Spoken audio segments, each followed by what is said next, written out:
Spilaði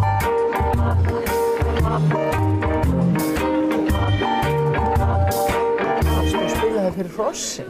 Og það var dálítið merkilegt að það var eftir hvað lag hann spilaði hvort hrossin eftir að hlusta á það. Þau bara fóru ef að lagið var leiðilegt. En Lára, þú varst að halda ráðstefnu í Ólafsvík? Já, heyrðu, Ecomedia Europe, það er ráðstefnuröð, það sem eru búin að vera svona, þetta var 13. ráðstefna sem búið að halda við í Evrópu og var í Ólafsfirði í síðustu viku. Og það sem er sniðugt við þessar ráðstefnur er að það eru litlar, 80 til 100 manns og hjá okkur skiptist þetta til helminga, Íslendingar og svo Evrópumenn og við fengum hérna víða að úr Evrópu og fólk sem hafi gert rannsóknir á hinum á þessum efnum, svona sumt sem ég fannst spennandi þarna, ef ég má aðeins minnast á það kom til dæmis ráðuneytismaður frá Austurríki en sagði okkur að þeir eru farnir að meta upplýsingatækni hæfni skóla og fjárveitingin er bundin í. Þannig að þú færð, ef þú ert ekkert að sinna upplýsingatækni í þínum skóla, þá færð bara minni pening. Ef þú ferð eftir einhverjum kvörðum sem að þeir eru með, þá hækkar fjárveitingin. Og svo á hverju ári þarftu að endurnýja þetta, gera þetta aftur. Og þannig að þú þurfir alltaf að vera við náfram. Svo kom Elsebeth Sörensen frá Álaborgarháskóla og var að tala svona þetta menntun fyrir alla á Íslandi sem tengist ráðstefnuröð menntamálaráðherra, þar sem hún er að búa til svona undanfari stefnu, en framhaldsskólakerfi á Íslandi er einmitt það besta sem til er í veröldinni líklega, eða sem sagt mjög víða með þennan sveigjanleika fyrir framhaldsskólu fyrir alla. Sem átti nú að taka af, eða ekki? Já, þetta menntun fyrir alla á Íslandi, sá pappír, hann segir þér að okkur hafi ekki alls það tekist vel til.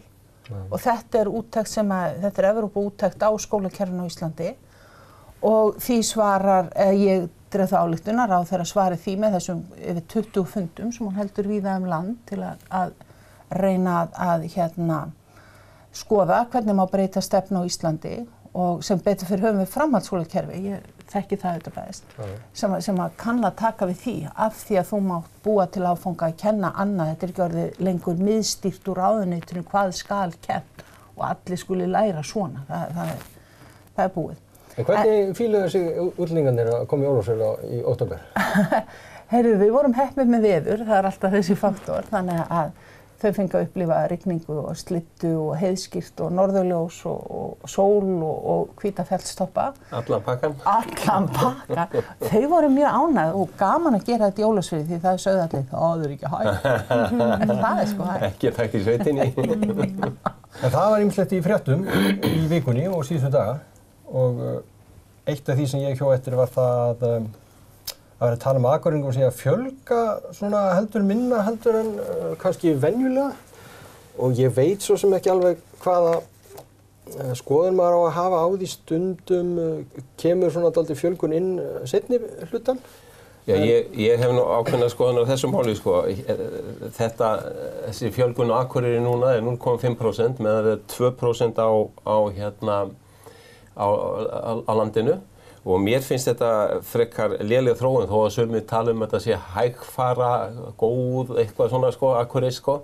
En þegar ég var ungur maður fyrir 50 árum að þá var Akureyri annað stærsta sveitafélagi á Íslandi eftir Reykjavík.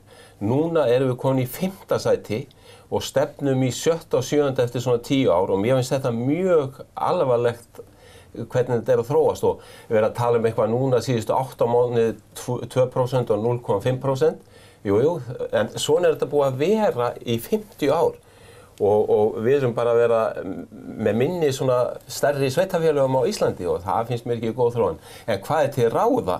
Að það er ýmislegt og við kannski leysum það ekkert hérna en þetta er það sem að stjórnvöldur og líka náttúrulega einstaklingar þurfa að fara að taka á ef við höfum áhugaði að verða stærri og öflugri því að allir innviðir í þessum bæ sem er mjög flott og fín, þeir nýtast mikið betur eða verið 30.000 en ekki 80.000.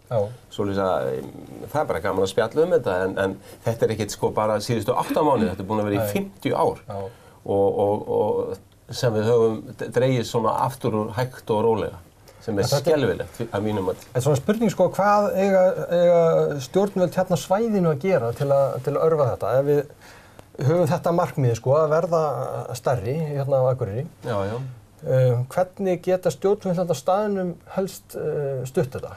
Stjórnvöld náttúrulega geta ýmislegt hérna í bænum eins og núna, en það sem gerðist hérna í gamla daga þegar Kristján Kristjánsson sem var með hérna stærsta bílaumboð á Íslandi og Eyþór í Lindu og hvað hétu, Skafti í Slippnum og þetta nefna sem voru svona frumkvöðar og komu hérna gerðu. En það sem bæjarinn vildi geta gert núna að mínum mati, sem bara hægt að bara taka á strax, það að vera svona í forystu fyrir að fjárfesta geti komið hérna á fjárfest.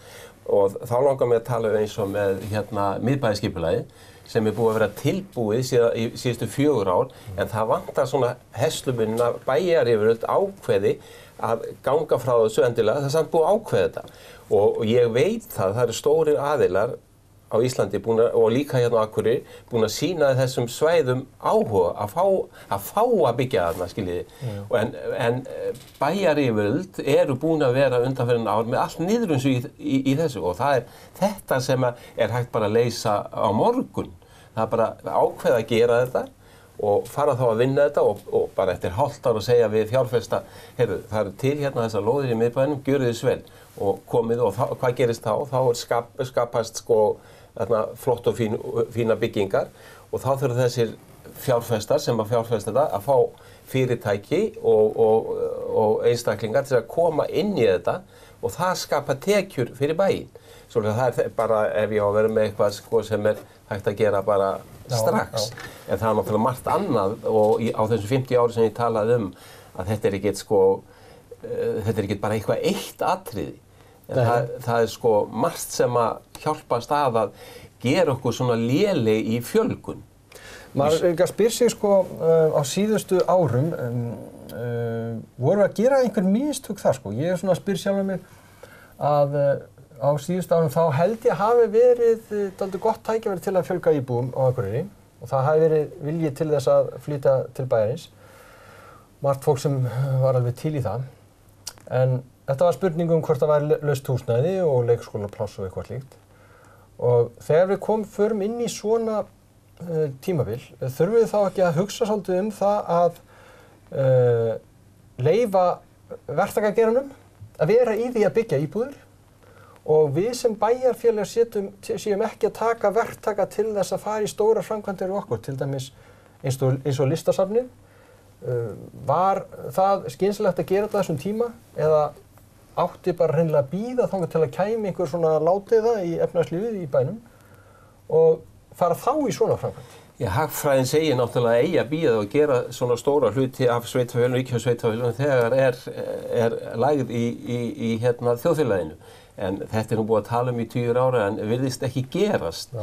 En svo talandi hvað geta bæjaryfirvöld gert, það til dæmis hérna í gamla daga þegar fyrir 40 árum pluss mínus, þá vantaði alltaf lóðir á Akureyri. Já. Þá vantaði lóðir á Akureyri og menn sem sagt og konur voru farin að byggja bara hérna í nágrannabyggðum eða flytja eitthvað annað, því fengu ekki lóð.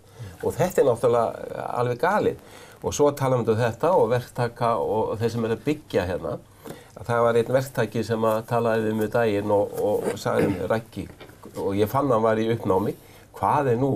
Ég vil ekki nefna nafnið. Heyrðu, ég get ekki haldið áfram að byggja hús sem hann að byggja hérna í bænum og byrju, hvað í gangi? Það eru 2 yfirmenn hérna skipulagsráðsins eða skrifstofunnar þarna uppi. Þeir eru í fríi 3 vikur, það var að bíða eftir að þeir komi heim. Hvurslags eiginlega þetta? Og það þetta svona margt sem að verður til þess að fólk bara og gerist minna. Og auðvitað einstaklingar að koma að gera hérna og við þurfum að fá fleiri af þeim, fullt af snillingum hérna sem hafa gert mjög góða hluti en við þurfum að fá með. En sveitarfélagi má ekki láta svona gerast að sé verið að bíða eftir þeim. Það bara má ekki gerast. Mér finnst að þurfum að hugsa Akureyri í víðara samhengi. Við í Ólafsfirði erum auðvitað sko ferðamennirnir ykkar gríðarlega. Það eru við sem komum og verslum og við komum og förum í afþreyingu og annað og mér finnst það mikilvægt að hugsa svæði í heild. Það truflar mig ekkert og menn byggja aðeins fyrir utan Akureyri. Það bara í góðu lagi og Akureyri ekkert mjög landmikil. En það sem mér finnst svo súrt að bara til dæmis hvernig Isavia haga sér gagnvart flugvellinum upp á að búa til kosti, samgöngukosti, þegar maður þarf að keyra tæpan klukkutíma úr Ólafsfirði til Akureyrar til að fljúga suður, til að keyra út til Keflavíkur, bara munur núna vetrinu þegar maður getur flogið beint. Hvað þá maður getur flogið beint út? Í staðan fyrir að þurfa alltaf þessa krókaleið í gegnum höfuðborgarsvæðið sem maður vildi gjarnan vera laus við. Og það þessi heildarsýn að ef að nágrannabyggðarlögin veikjast, þá veikist Akureyri. Það alveg klárt. Þannig að við þurfum að hugsa þessa heild miklu og ég held bara að sveitarfélögin á þessu svæði hafa oft verið verulega nærsýn. Og það þarf ekkert endilega að sameina sveitarfélög til þess að vinna saman. Það bara grundvallaratriði. Og í miðbærinn á Akureyri, hann áhugaverður fyrir okkur í Ólafsfirði og svo framvegis. Og ég held að við höfum svona þess að útvíkka þessar vangaveltur og hugsa okkur sem sameiginlegt svæði. Því að það bara leið og við rýrnar Akureyri. Nú erum við að víkka þetta svæði, bara eftir nokkra vikur þá víkkar þetta svæði henni til austurs. Já, nákvæmlega. Og það spurning gegnum fínu göngin. Gegnum fínu göngin, sem hafa nú aldrei fengið skotrið á sig í gegnum tíðina. Öll göng fá það. En verður gaman að sjá hvort þau standa undir sér. Þau verða einhverjum 35%, 40% dýrari heldur en átt að vera, en það spurning hvort það verður 30-40% meiri umferð heldur en var gert ráð fyrir. En þarna erum við farin að tala flugvöllinn og ferðamenn og við erum búin að vera að berjast í þessu núna ég veit ekki hvað lengi, í 10-15 ár og það var beint flug. Greenland flög í skamman tíma, það kom allir að fara. Iceland Express flög sumrin í nokkur ár og það var nú svona kannski ekkert tilkynnt neitt með góðum fyrirvara hvenær þetta að fljúga á hvaða dögum og svona, en þetta samt hökti svona áfram. En þetta var kannski svolítið athyglisvert og við komum kannski að því að það væri fréttum að það væri ekkert mjög góður rekstur á hótelum á svæðinu og lækningi við því væri það bara að reyna að fækka störfum í gistingu. Þú ert nú í þessu, Bergþóra? Já, það var ferðamálastjóri sem að lét þessi orð falla og mér varst nú svolítið svona ég skildi nú eiginlega ekki alveg kannski nógu vel og auðvitað viljum við fjölga störfum en einingarnar þurfa að sjálfsögðu að vera hagkvæmar. Það liggur í augum uppi.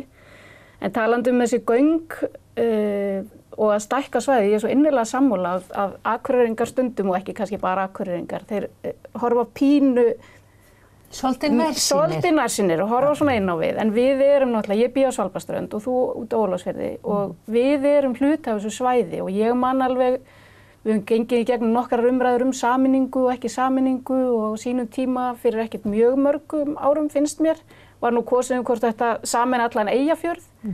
Það gekk ekki eftir þá, mögulega var það allt of stór biti hreinlega, menn sá ekki fyrir sér að Eyjafjarðarsveit ætti eitthvað sameiginlegt með Siglufirði. Þannig að þetta endaði nú í svona smærri sameiningum má segja. Akkurat. Og við höfum örugglega eftir að takast taka þessa umræðu aftur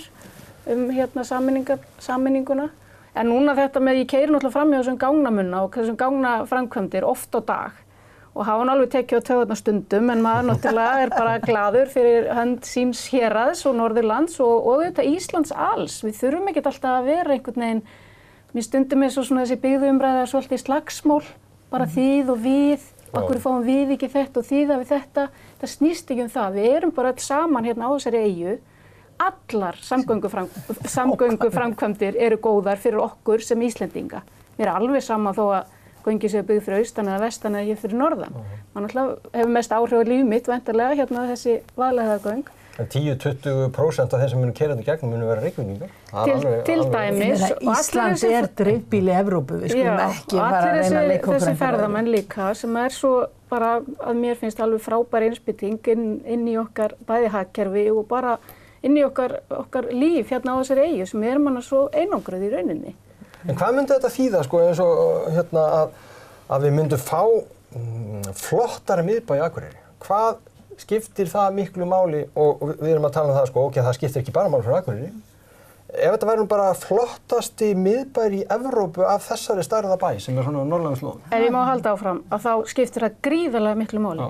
Því að ég finn það að ég bý ekki inn á Akureyri sjálf, innan bæjarmarkana, en rétt við, það Akureyri sem fólk að koma og stoppar hér og svo það að fara dagsferðir eða taka ykkur drúnt og gista einu nótt hérna. Einu nótt í Mývatnssveit og einu nótt á Húsavík eitthvað. En leið og komin svolítið frá Akureyri og þá dettur traffíkin mjög mikið niður. Þannig að Akureyri per se aðdráttarafl og þar þjónusta sem þú færð ekki annars staðar á Norðurlandi og það skiptir líka máli. Við erum ekki, Akureyri ekki að selja náttúrufegurð eingöngu, þetta fallegt hérna í kring og það, en það snýst að aðgengja þjónustu og fallegu miðbær og fallegu bær skiptir mjög miklu máli. En hvernig gengur í ferðamennskunni hjá þér?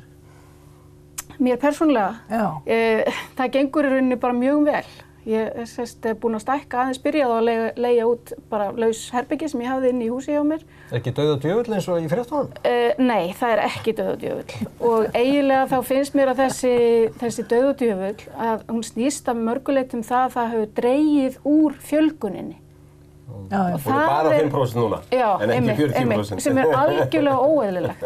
Algjörlega óeðlileg fjölgun og við erum búin að vera bara okkur hefur ekkert liðið vel með þessa fjölgun í rauninni. Við sjáum öll vandamáli sem að því fylgja og þar getum við líka, ef við tökum þann punkt aftur, með fjölgun innan sveitafélags, eins og að fjölga hratt inn á Akureyri, getur haft líka mjög erfiðar og neikvæðar afleiðingar, þó ég svo sannarlega vilji Akureyri og miðbæjar uppbyggingu og allt það sem best og það gangi vel, en ég ekki mjög stressuð yfir að Akureyringu fjölgi ekki rosalega hratt hérna á svæðinum. Það sem mestu skiptir að það alltaf fjölgun. En auðvitað viljum við ekki detta niður 10 sæti. Hver sætti sig við þetta? Ég veit það, þá kemur við erum komin í 7. sæti eftir 10 ár. Kemur í það. Það ekki bara allt í lagi, þú lætur þessu ykkur á ólympíuleikar. Nei, ég hef ekki metnað fyrir það. Ég hef metnað fyrir bæinn minn það að hann verði glæsilegur. Það var fyrsta og svo að hann detti ekki svona niður. Ég ekki að sætta mig við það. Nei, ég get alveg tekið undir það. Það ekki ásættanlegt. Og Akureyri bær og bæjarfélagið og Akureyri sem staður. Þetta eitthvað fallegasta bæjarstæði á Íslandi. Það Akureyri, eitt af fallegu. En það svo margt sem að þarf að gera svo verði falleg. Þessi miðbærinn í dag, hann ekki fallegasti miðbærinn á Íslandi. Hann bara einn af þeim ljótustu, en það hægt að gera hann fallega. Og þetta þurfa bæjaryfirvöld að átta sig á. Og talandi flugvöllinn og við erum alltaf í stríði við pólitíkina, að fá beint flug hérna og allt þetta, sem bara endilega sjálfsagt og það undirstaðan að þessu.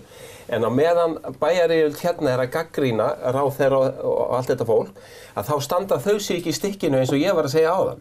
Að skuli vera í miðbænum 3-4 lóðir sem ekki tilbúnir og menn stórir aðilar bara segja, heyrðu, af hverju get ég ekki farið að sækja til þess að gera eitthvað?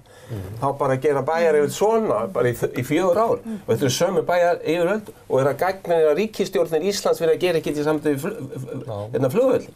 Þetta bara ekkert boðlegt. Byrjiði á því að taka hendurnar og vösunum sjálf, við sjálfir Akureyringar. Við erum ekki alltaf að vera að benda á aðra, skiljiði. Og geriði þetta og förum þá að tala við hina. Þá, ég held að þetta sé svona upphafið að framförum hérna á Akureyri og framförum verða með fleiri fólki. Svo þetta sé nýtt betur eins og ég sagði. Það bara alveg á hreinu. Og þessi göng og allt þetta hérna og bæirnir hérna í kring og sveitirnar, þetta rosalega þýðingarmikið Akureyri. Ég þekki þetta, ég búin að vera hér í 50 ár í verslun og þetta þvílíkt góðir og flottir viðskiptavinir að það bara meiri háttar. Þess vegna allar þessar framkvæmdir mjög góðar. Eina sem að ég hérna í sambandi við Vaðlaheiðargöng, mér finnst þetta skelfilegt ef að gömul hjól frá Húsavík að koma hérna til þess að versla, að þurfa að borga 4.000 fram og tilbaka og það svona svipað að þið geti farið á einhvern veitingastað en Akureyri og borða fyrir. En svo ég búin að vera að kvarta þetta við, eða ekki að kvarta, tala þetta við sveitarstjórnarfólk hjá Akureyri og það segir við mér ekki róaði núna, þetta verður svona áskrifta og þetta fer svona niður í 500 krónur hjá hjá fólki sem með áskrifendur bara trúið í hver sem vill. Ég vona að sé rétt, skilurðu, en ég hef svolítið áhyggjur að þetta verði of dýrt. Já. Og þá spyr ég mig, hvað kostar þetta, 20 milljarðar eða hvað það er? Það skiptir ekki máli, við skulum kalla það 20 milljarðar. Af hverju þarf að afskrifa svona á 30 árum? Af hverju má ekki vera 60 ár? Láta þetta vera ódýrara. Það reynda munur ekkert mjög miklu, sko. Á afborgunum. Hvort þú að gera það á 30 árum eða 60 árum? Já, ég meina það hlýtur að vera, sko, ef maður fá lengri, ég tala nú ekki ef við fá evrópska vexti, að þá náttúrulega... Það ertu reynda farin að tala um. Já, og þess vegna ætti Akureyri að vera í fararbroddi við samtalið aðildarviðræður við Evrópusambandið þegar það myndi stórgræða því bærinn og líka samgöngulega, það bara algjörlega á hreinu. Já, nú þessi umræða aftur byrjuð evruna, til dæmis í Silfrinu síðustu helgi. Og ég velti því fyrir, sko, verður þetta eins og enn þannig að þetta bara svona eitthvað mál sem rætt höfuðborgarsvæðinu og við í landsbyggðunum, þetta bara, við erum svona farþegar sem fylgjum með og svona bara hummum þetta svona á okkur. En mér finnst það svolítið skrítið því að ég segi það bara fullum fötum. Þetta skiptir miklu meira máli fyrir okkur heldur en suðvesturhornið. Á suðvesturhorninu verið að fjárfesta alveg endalaust og það gengur svo vel að það bara 2% eða 3% fjölgun á ári og hvaðina. Og fólk þar þarf ekkert að vera þessu umræðu sem við erum, einhver áhyggjur að það sé ekki að fjölga nógu mikið eða sé ekki beint flug eða eitthvað. Það er náttúrulega að fljúga til, ég veit ekki hvað, 30-40 borga eða eitthvað frá Reykjavík. Fyrir frá Keflavík? Já, sem flugvöllurinn fyrir Reykjavík. Og þetta þeirra staða. Okkar staða hvað? Okkur vantar fjárfestingar. Já, það málið. Og hvaða líkur eru á fjárfestingum í fámennum sveitarfélögum, það sem kannski ekki fólksfjölgun, jafnvel fækkun, hvaða líkur eru á fjárfestingum í þannig samfélögum þegar þú þarft að borga einhverja himinháa vexti, miklu hærri heldur en annars staðar í Evrópu? Þetta er auðvitað, þetta náttúrulega tekur ekki tali, sko, að svona efnahagssveiflur Íslendinga séu borgaðar af alþýðu manna sem að kaupa sér íbúðir eða alls konar svoleiðis sem að fjárfesta eitthvað. Að þetta megi bara sveifla svona, bara tek sem dæmi þegar ég keypti núna út Jólasveig þá neita ég að taka verðtryggð lán. Þessi tók bara óverðtryggt. Það er ekkert hagkvæmara eitthvað. En í fyrsta skipti á ævinni veit ég hvað ég skulda. Þú veitir, með þessari mynd, þú veitir, maður hætti bara að spá í hvað maður skuldaði bara eitthvað en maður borgaði þetta á mánuði og maður eignaðist eiginlega ekki neitt og það var bara svoleiðis og fólk fór bara að ræða í alvöruna, þetta er bara húsaleiga. Ég meina, halló, við erum að fjárfesta í eign. Núna veit ég hvað ég skulda og það sem ég svona hlæja sjálfri mér, sem er barnalegt, en þegar ég veit hvað ég skulda þá hleypir mér kapp í kinn að borga niður lánið. Eitthvað sem að mér fannst bara eiginlega ekkert hægt og það kostaði að borga inn lán og maður gat einhvern veginn ekki stýrt sínum fjárhag. Maður vissi ekki hvað maður skuldaði, maður vissi ekki hvað maður var að gera. Það voru bara einhverjar afborganir á mánuði, einhver svona miniatúr efnahagur. Og akkurat eins og þú talum, sko, með evruna, við virðumst ekki geta, sko, haldið utan okkur sjálf að hafa einhverja mynd sem er tengd öðru og evran liggur næst okkur, þar sem við getum vitað hvað við eigum. Það var nú óskup spennandi fyrir okkur Íslendinga að vita hvað við eigum og vita hvað við skuldum og vita hvernig við ætlum að vinna út úr því. Einhverjum flóknir útreikningar á einhverjum verðbólgum og myntbreytingum og drottimynda hvað. Það bara breytir allt í einu fjárhagnum og alls konar innkaupum, bara svona einfalt, bara svona einhver, eins og ég sem bara vil vita hvað ég á og hvað ég skulda. Þú veit, þetta er náttúrulega bara galið. En þetta náttúrulega á við allan almenning. Allan almenning. En ég segi bara fullum fetum að þetta skiptir meira máli fyrir okkur landsbyggðunum. Akkurru? Á fagra mynd. Akkurru? Sko, þar sem vantar fjárfestingar, þar skiptir meira máli að vexti séu lægri heldur en það sem vantar ekki fjárfestingar. Já. Og það er það sem er gert í ríkjum þar sem kemur eitthvað ládeyða á myntsvæðum. Hvað er gert? Jú, vextir eru lækkar til þess að hvetja þetta í fjárfestinga. En við höfum engan hvata til fjárfestinga hérna í landsbyggðunum með einhverja gjaldmiðil sem er alltaf með sky high vexti. og við fáum ekkert annað bankakerfi inn í svona leikrit. Og ég bara held, ég ætla bara að segja það, ég held að sko íslenska krónan sé eitthvað versta fyrirbæri sem til fyrir landsbyggðarnar. Sammála þér, það er ekki að ræða það. Já, ég er algjörlega sammála og verandi í ferðaþjónustu og þá er evran frekar erfið. Nei, krónan. Já, þú veist að það er svo erfitt að skipuleggja því og nú er hún á niðurleið, það er veiking á krónunni og það hlýtur þá að styrkja þig svona tímabundið en þetta er þessi óvissa sem að... Já, þú getur ekki gert neina áætlanir fram í tíman af því þú er ekki hugmyndum hvernig gengið verður eftir mánuð. Nei. Þú veist, það getur farið svona og það er einmitt held ég að landsbyggðin sé viðkvæmari af því við erum kannski með fiskinn og ferðaþjónustuna líka sem gjaldmiðil, því ég er nú búinn að vera kaupmaður í 50 ár sko, að þá kannski var maður að kaupa vörur hálfu ári fyrr, sem sagt maður fer á sýningar, maður var að kaupa vörur á einu gengi, flytja þær inn á öðru gengi, selja þær á einu gengi og borga þær á einu gengi. Já, og svo þurftir að kaupa aftur og þurftir eiginlega að selja miðað við það sem þú þurftir að kaupa á næst. Já. Þannig að þetta er svo einhvern veginn galið. Já, gæti verið verulegur munur náttúrulega. Já, verulegur munur. Þú sér það, menn sem að panta vörur í vor, það fær það sýningar á vorin í okkar business, eða í febrúar og þær að koma núna. Það var annað verð á evrinu þá en núna. Já, akkurat. Og hvað verður hún þegar við seljum þetta í desember, ég segi það nú, og svo borgum við þetta í janúar. Hvað verður